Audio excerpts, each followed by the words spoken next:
રાજનીતિ બીનુ ધન બીનુ ધર્મ,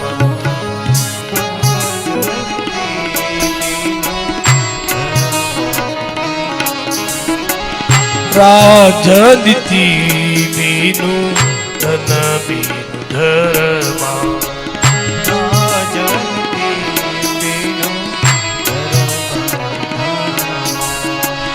કિનું હરિમનું કિનું સત્કર્મા,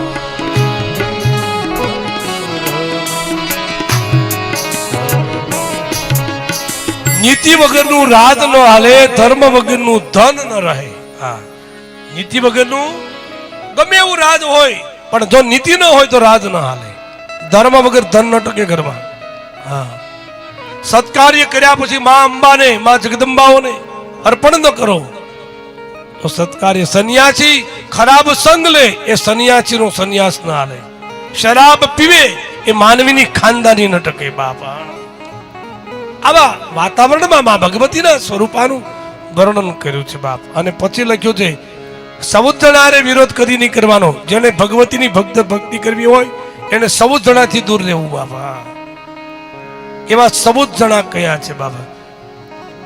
શાસ્ત્રી મરમી પ્રભુ શઠ, જેને ભક્તિ માર્ગમાં આગળ વધવું છે એ બહુ ધ્યાનથી કથા સાંભળે. ભક્તિ માર્ગ એવો છે કે એમાં ઘણી બાધક બને, ઘણી બાધાઓ આવે. કારણ કે ભગવાનને મળવા જવું છે એટલે મુશ્કેલી તો પડવાની. ભક્તિનો માર્ગ છે શુરાના. આ કોઈ નથી કોઈ કાયરોના કામ.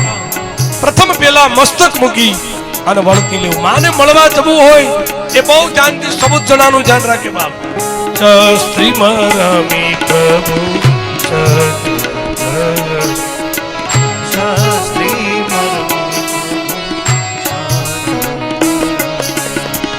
વૈદ બાંધી કાવી મહાદાસ ગુની,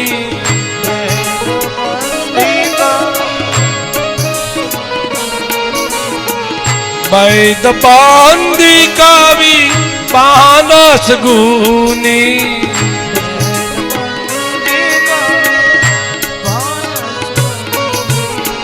શાસ્ત્રી મરમી પ્રભુ